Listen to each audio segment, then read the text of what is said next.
I've filed for divorce and I'll be taking the house and car as part of the asset division. It's going to be tough for you.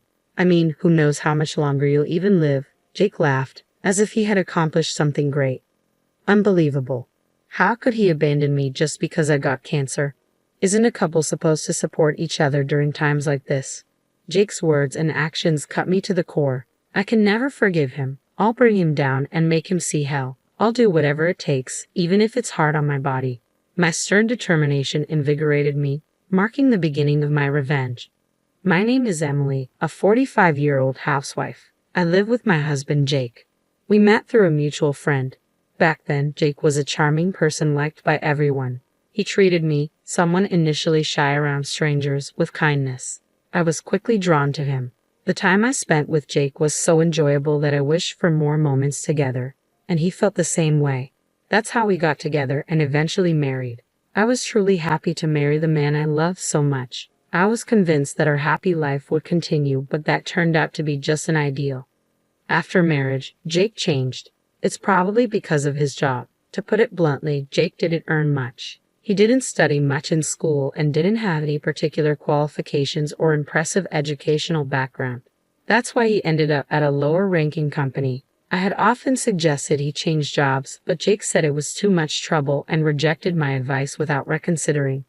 Well, I still have a job, and with my salary, we could easily live together. But what if we had a child? What if, for some reason, I couldn't work? Then it would be utterly impossible to get by on Jake's salary alone. Hey Jake, my company is hiring a clerk. You don't need any special qualifications, and anyone with basic common sense can do the job. Why don't you consider it? The pay is much better than what you're earning now, I suggested one day after a friend from the HR department mentioned the opening. Looking at the job requirements, I felt Jake would have no problems. I thought this could be a chance for him to leave his low-paying job. However, Jake frowned at my suggestion. Don't decide my life for me. I like working at my current company. Don't make unnecessary remarks. Are you complaining about your husband's job now? Jake's tone clearly conveyed his anger. My good intentions seemed to have upset him. I'm sorry, I didn't mean it that way, but your current company clearly doesn't pay well. My company offers good benefits, and I thought you could work there with peace of mind. I never intended to upset Jake. I was only trying to help him. I didn't understand what was wrong with my suggestion, but when I tried to explain, Jake became even angrier. Don't meddle just because you're my wife. I have my way of doing things. Stay out of it. Saying that, Jake went to his room. Stay out of it. I am Jake's wife and part of the family, yet being treated like an outsider hurt deeply. By then, our relationship had already begun to crumble, and once it breaks, it can never be put back together. Not only towards me, but Jake also began to act cold towards my family. One day, my mother, Sarah, visited our home. I often got busy with work and couldn't manage household chores, so my mother would worry about me and regularly come over to help with cleaning or preparing meals. As a gesture of gratitude, I'd invite her for dinner often, and sometimes she'd stay the night as it got late. Initially, I believed Jake was thankful for her help, but his attitude changed. When he saw her after coming home from work, he would sigh heavily and say, "Is she here again? Could you not always be at someone else's house? I can't relax with outsiders around." Both my mother and I were stunned by his harsh words. "If I've made you uncomfortable, I apologize. I'll skip dinner and head home today," my mother said, hurt but dignified. She had her own life yet was helping us, and it was unforgivable for Jake to treat her so rudely. "Jake, how can you be so rude to my mom? She's here to help us. Apologize to her right now." I glared at Jake, furious and heartbroken. My mother had done so much for us. How could he act this way towards her? Apologize? Why? I just said what I felt. I can't relax with strangers in the house. I work hard every day and am exhausted, yet I have to come home and please others. It's mentally draining. Or do you want me to have a mental breakdown? Aren't you the one being rude to the breadwinner of this family? Jake's words made me look down at my feet. I didn't think I was being unreasonable. To me, Jake was the one who was. Despite this, I had no idea what to say to make him understand. "It's okay, don't worry about it. If you two are fine, that's all that matters to me," Sarah said, trying to cheer me up. In the end, that day, Sarah didn't join us for dinner. We ate the meal she prepared, feeling guilty. How can I get along with Jake every day? I pondered on this, but things never seemed to work out, wearing me down mentally. During such times, more misfortune struck. I suddenly fainted at work. My colleagues immediately called for emergency assistance, and I was taken to a major city hospital. After undergoing a full day of tests, I had to be admitted for further examinations. I informed Jake, but received no response from him. The test results revealed that I had cancer. Fortunately, it was detected early, and there's a high chance of full recovery with treatment. However, cancer treatment can be exhausting. Many people experience ill effects due to chemotherapy, and it could be a long battle with the disease. But I'm not done with my life yet. I decided to go through the treatment and continue my fight against the disease. I informed Jake about my cancer diagnosis and my hospitalization for treatment, but he didn't respond at all. This made me sad, but I couldn't afford to dwell on it. I had to encourage myself and face the treatment. As expected, the treatment was a series of hardships. Soon, I couldn't bear the side effects and was bedridden. Then one day, Jake came to my hospital room. This was the first time he had visited since my cancer diagnosis. "How are you feeling?" "Terrible. It might have been easier if you had come earlier." I was infuriated by every word and action of Jake. Why didn't he visit me sooner? Didn't he realize how vulnerable I felt? The happiness of seeing him was overshadowed by the sadness of his previous actions. However, what Jake said next was even more hurtful. "I've filed for divorce. I'm taking the house and the car. It'll be tough for you, but hang in there. Anyway, who knows how long you'll live." A divorce? Weren't we a married couple? Isn't marriage about supporting each other during tough times? His words made my head spin. Those words were enough to cool the love I had for Jake. I don't need Jake anymore. I can lead my own life. He underestimated me, but I'll make him regret it. I'll bring him down and show him how. With that goal, I decided to take action. "Understood. I'm sorry for all the trouble I've caused. You can do as you please with the divorce, the house, and the car. Thank you for everything." As I said that, Jake looked surprised but laughed happily. "I'm glad you understand. I was wondering what to do if you threw a tantrum here. Anyway, take care. Don't bother inviting me to your funeral." Saying that, Jake left the room. Once he was gone, I couldn't hold back my grin any longer. Jake had fallen right into my trap. From now on, Jake will be the one to see hell, not me. I went to the public phone and called a certain individual from my company. "Hello? I have a favor to ask," I said, conveying my request. The person was initially surprised but soon responded, "Understood. All the arrangements have been made. All that's left is to wait for things to start moving. Until then, I would be living my life fighting the illness and waiting for the right time." I wondered what kind of face Jake would show. Overwhelmed with excitement, the hardships of fighting my illness were forgotten, and that day, I faced the treatment with even more determination than before. The major shift happened 3 days later. After the treatment ended and I returned to my hospital room, I found 200 missed calls, all from Jake. I immediately went to the public phone and called him. "Hello," he answered with an urgent tone. "Help me. Please forgive me. I can't go on like this." Jake sounded on the verge of madness. Surely, things had gone as I expected. In my best comforting voice, I asked, "Calm down, Jake. What happened?" Stammering, he replied, "My job. I got laid off. I don't know why this happened." Hearing his words, I felt relieved, knowing our employees had done their job well. I felt a twinge of pity for him, but I had to tell him the truth. "Actually, the day I decided to take revenge on you, I called the head of our company's sales department. I asked him to reconsider doing business with your company. At first, he was confused, but he decided it was better to deal with another company, so he terminated the transaction with your company. The sudden termination surprised your company's president, who then contacted me. That's when I told him everything. I was shocked to hear about your affairs. It seems you were involved with a younger colleague at your company. Rumors have been flying around that you've been having an affair. What's the truth?" "What? That's a lie. There's no way I could do something like that. Stop making fun of me." Jake argued back, thinking I was lying. "Certainly, for an average employee, such a thing would be impossible.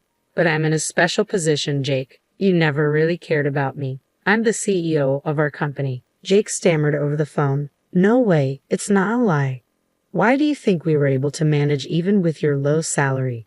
"Because I have an annual salary of $113,000. If I were just a regular employee, it wouldn't have worked out, especially with your spending habits." Jake had significant spending habits. Giving him a monthly allowance of $1,300, he would use it up quickly and demand more within a week. Clearly, his allowance exceeded his earnings. If I were an ordinary person, I would have decided that living with someone like Jake was impossible and would have discarded him and moved on to a happier life. But for me, with a yearly salary of $113,000, $1,300 a month was just pocket change. That's why I gave Jake $1,300 or even more as an allowance every month. Speaking of which, yesterday was payday, wasn't it? I used to give you an allowance every payday, but I can't do that anymore. So, you'll have to manage with your salary. After all, we're divorced. I won't be giving him the $1,300 monthly allowance from now on. He'll have to satisfy his desires with his own salary. Oh, and about the house loan, it's $2,000 a month. Make sure to pay it on time. If you're late, you'll be evicted immediately. Although it's an amount I can easily pay, Jake doesn't even earn $2,000 a month. I wonder if he can manage it. I didn't care either way. I could tell that Jake's voice was trembling because of what I just told him. Every time I informed him of a new fact, he would mutter things like, "That can't be," or "That's a lie." But unfortunately for him, I wasn't lying at all. Everything I had done was for the sake of continuing a happy life with Jake, yet he betrayed those feelings. He pursued only his own happiness, relying solely on me, never offering a hand when I was in need, and even pushing away the hand I extended. It's only natural that some form of divine punishment awaits Jake for his actions. It's a lie. Please tell me it's a lie. How am I supposed to cope with this?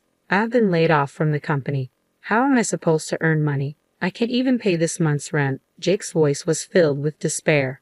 He probably won't be able to overcome the obstacles in front of him. If I were in Jake's shoes, I might lose all hope for the future. It's sad, but all of this is a result of Jake's own actions. If he hadn't taken me for granted, if he had shown even the bare minimum of respect towards me, this future would not have arrived. You could say he brought this upon himself.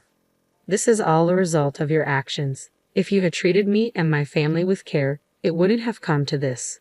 It's your own doing. At my words, Jake didn't react. Perhaps he was so worn out that he couldn't say anything. Imagining him in that state, I felt a sense of grim satisfaction. I couldn't help but smirk. Is that all you had to say? If so, I'll hang up now. Wait, can we start over? I know it's convenient for me to say this now, but I've realized that I can't live without you. Jake pleaded. Start over? That will never happen. No matter what, I would never consider being with you as a couple again. After all, you've betrayed my feelings multiple times and then abandoned me.